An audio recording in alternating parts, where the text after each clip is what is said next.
శ్రీగురుభ్యో నమః. గురువాయుపురాధీశం విష్ణుం నారాయణం హరిం వాసుదేవం జగన్నాథం కృష్ణం వందే జగద్గురుం. ఓం శ్రీకృష్ణాయ పరమాత్మనే నమః. శ్రీ నారాయణ భట్టతి రచించిన శ్రీమన్నారాయణీయంలోని సృష్టి వైవిధ్యాన్ని తెలియచేసే దశకం 10లోని 7-8 శ్లోకాలను మనం ఈరోజు తెలుసుకుందాము. ఇంతకు ముందు శ్లోకాలలో సనక సనందనాదులు సృష్టికి నిరాకరించడము, ఆ తర్వాత పుట్టిన రుద్రుడు భయంకరమైన సృష్టి చేయడం చూసిన బ్రహ్మదేవుడు ముచ్చటగా 3వసారి సృష్టిని ఎలా ముందుకు తీసుకెళ్ళాడు, ఈసారి ఆయన ఎవరిని సృష్టించాడు అన్న విషయాన్ని ఈ 7వ శ్లోకంలో వివరిస్తున్నారు. తస్యాథ సర్గరసికస్య మరీచిరత్రిః తత్రాంగిరాః క్రతుమునిః పులః పులస్త్యః అంగాదజాయత భృగుశ్చ వసిష్ఠదక్షౌ శ్రీనారదశ్చ భగవన్ భవదంగ్రిదాసః. అథ ఆ తర్వాత రుద్రుడిని తపస్సుకు పంపించిన తర్వాత సర్గరసికస్య సృష్టి చేయుటయందు అమితమైన ఆసక్తి ఉత్సాహము కలిగిన తస్య ఆ బ్రహ్మదేవుని యొక్క అంగాత్ శరీర అవయవముల నుండి శరీర అంగముల నుండి మరీచిహి మరీచి అత్రిహి అత్రి తత్ర వారిలో అంగీరాహ అంగీరసుడు క్రతుముని క్రతువు అనే మహాముని పులహ పులహుడు పులస్త్య పులస్త్యుడు భృగు చ భృగు మహర్షి వసిష్ఠదక్షౌ వసిష్ఠుడు మరియు దక్ష ప్రజాపతి శ్రీ నారద చ శ్రీ నారద మహర్షి కూడా అజాయత జన్మించారు. భగవన్ ఓ భగవంతుడా, ఓ గురువాయూరప్ప, భవత్ అంఘ్రిదాస వారిలో నారదుడు నీ పాదపద్మములకు పరమదాసుడు, గొప్ప భక్తుడు కదా. తొలి 2 ప్రయత్నాల్లో ఎదురైన ఆటంకాలకు బ్రహ్మదేవుడు ఏమాత్రము నిరాశపడలేదు. పైగా ఆయనకు సృష్టి చేయాలనే కుతూహలము సర్గరసికత్వము మరింత పెరిగింది. ఈసారి ఆయన మానసపుత్రులను కాకుండా తన దేహంలోని ఒక్కో భాగం నుండి ఒక్కో గొప్ప మహర్షికి ప్రాణం పోశాడు. ఉదాహరణకు బ్రహ్మగారి కన్నుల నుండి అత్రి మహర్షి, చెవి నుండి పులస్త్యుడు, హృదయం నుండి భృగువు, ప్రాణం నుండి వశిష్ఠుడు, బొటనవేల నుండి దక్ష ప్రజాపతి, ఇలా 10 మంది ఉద్భవించారు. ఈ 10 మందిని పురాణాలలో నవబ్రహ్మలు లేదా ప్రజాపతులు అని పిలుస్తారు.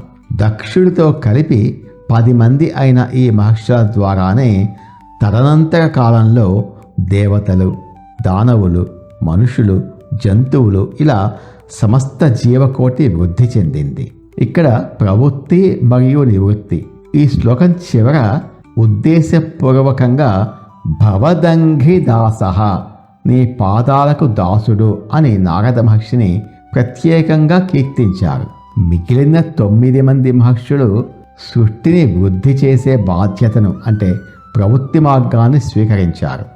కానీ బ్రహ్మగారి ఒడి నుండి పుట్టిన నారదుడు మాత్రము సృష్టి కార్యాల్లో ఇరుక్కోకుండా నివృత్తి మార్గాన్ని ఎంచుకొని నిరంతరము నారాయణ నామస్మరణ చేస్తూ భక్తి మార్గాన్ని అంటే నివృత్తి మార్గాన్ని ఎంచుకున్నాడు. అలాగే ఇక్కడ ఒక సృష్టికి పరమార్థం ఏంటంటే బ్రహ్మదేవుడు సృష్టి చేసింది జీవులు సంసారంలో పడి కొట్టుమిట్టాడడానికి కాదు, ఆ సృష్టి ద్వారా భగవంతుడిని తెలుసుకోవడానికి. ఈ 10 మంది కుమారులలో ఆ పరమార్థాన్ని చేరుకున్నది నారదుడు కాబట్టి ఆయన శ్రీ నారదుడు అయ్యాడు. కర్మయోగులైన మిగతా మహర్షుల కన్నా భక్తి యోగి అయిన నారదుని యొక్క జన్మే అత్యంత శ్రేష్టమైనది అని భట్టతిరి గారు భక్తికి ఉన్న గొప్పతనాన్ని ముక్తాయింపుగా ఇక్కడ పలికారు. తస్యాథ సర్గరసికస్య మరీచిరత్రిః తత్రాంగిరాః క్రతుమునిః పులహ పులస్త్యః అంగాదజాయత భృగుశ్చ వసిష్ఠదక్షౌ శ్రీనారదశ్చ భగవన్ భవదంఘ్రిదాసః. ఓ భగవంతుడా, రుద్రుడిని తపస్సుకు పంపిన తర్వాత సృష్టి చేయాలనే అమితమైన ఉత్సాహంతో ఉన్న బ్రహ్మదేవుడు తన శరీరంలో నుంచి వివిధ అవయవాలను నుంచి 10 మంది ప్రజాపతులను సృష్టించాడు. వారు మరీచి, అత్రి, అంగీరసుడు, క్రతువు, పులహుడు, పులస్త్యుడు, భృగువు, వశిష్ఠుడు, దక్షుడు మరియు నీ పాదపద్మాలకు పరమ భక్తుడైన శ్రీ నారద మహర్షి. 8వ శ్లోకం. తర్వాత బ్రహ్మ రూపం లేని అరూపమైన ధర్మాది గుణాలను కర్దమ ప్రజాపతిని సృష్టించాడు. ఆ క్రమంలోనే వాగ్దేవి అయిన సరస్వతిని కూడా సృష్టించాడు. కానీ ఆ సమయంలో బ్రహ్మదేవుని ఆవహించిన ఒక భయంకరమైన మాయ ఏమిటి? ఆ అజ్ఞానం నుండి ఆయన్ను శ్రీహరి ఎలా రక్షించాడు అన్నటువంటి ఘట్టాన్ని ఈ 8వ శ్లోకంలో వివరిస్తున్నారు. ధర్మాదికాన్ అభిసృజన్నథ కర్దమంచ వాణిం విధాయ విధిరంగజ సంకులోభూత్ త్వద్బోధితైః సనకదక్షముఖైస్తనూజైః ఉద్బోధితశ్చ విరగామతమో విముంచన్. ఆ తర్వాత విధి, ఆ బ్రహ్మదేవుడు ధర్మ ఆదికాన్ కర్దమంచ అభిసృజన్, ధర్మము అధర్మము మొదలైన వాటిని కర్దమ ప్రజాపతిని సృష్టించి వాణిం విధాయ, వాగ్దేవి అయిన సరస్వతీదేవిని సృష్టించి అంగజ సంకుల అభూత్, మన్మధుని బాణములకు గురైన వాడై విపరీతమైన మోహానికి లోనైన వాడై అభూత్ అయ్యాడు. త్వద్బోధితైః, నీ చేత ప్రేరేపించబడిన వారైన సనక దక్ష ముఖైః, సనక మహాముని, దక్ష ప్రజాపతి మొదలైన తనూజైః, తన కుమారుల చేత ఉద్బోధితః చ, మందలించబడిన వాడై తమః, అజ్ఞానముతో కూడిన ఆ తమో గుణ దేహమును విముంచన్, విడిచిపెట్టుచున్న వాడై విరగామ, ఆ పాపపు ఆలోచన నుండి విరమించుకొనెను. సృష్టి కార్యంలో నిమగ్నమైన బ్రహ్మదేవుడు తన దేహం నుండి వాక్కుకు అధిదేవత అయిన వాణి సరస్వతీదేవిని సృష్టించాడు. కానీ భగవంతుని మాయ ఎంత బలమైనదంటే సృష్టికర్త అయిన బ్రహ్మదేవుడు కూడా క్షణకాలం పాటు విచక్షణ కోల్పోయి తనే పుట్టించిన ఆ సరస్వతీదేవిని చూసి మోహానికి, కామానికి గురయ్యాడు.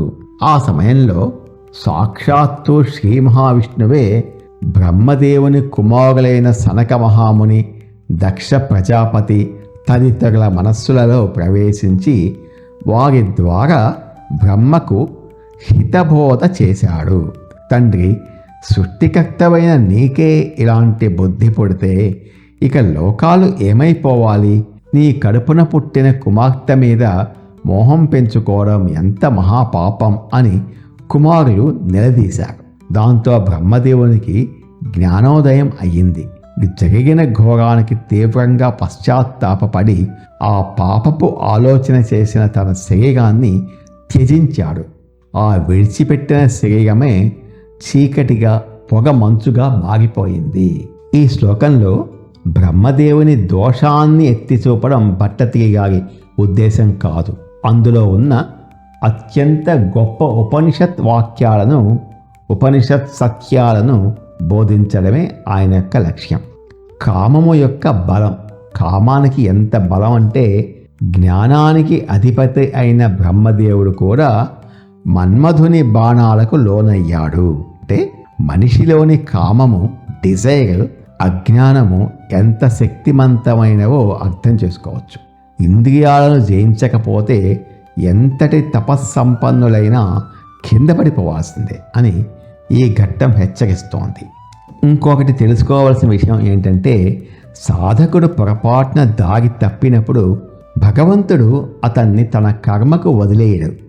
భగవంతుని మీద భక్తి ఉంటే చాలు, ఆయనే ఏదో ఒక రూపంలో, ఇక్కడ సనక దక్షుల రూపంలో వచ్చి మందలించి మరీ దారిలో పెడతాడు. దేవుడు మన అంతరాత్మ రూపంలో ఎప్పుడూ రక్షిస్తూనే ఉంటాడని ఈ శ్లోకం చెబుతోంది. తమో విముంచన్, నిజమైన పశ్చాత్తాపం.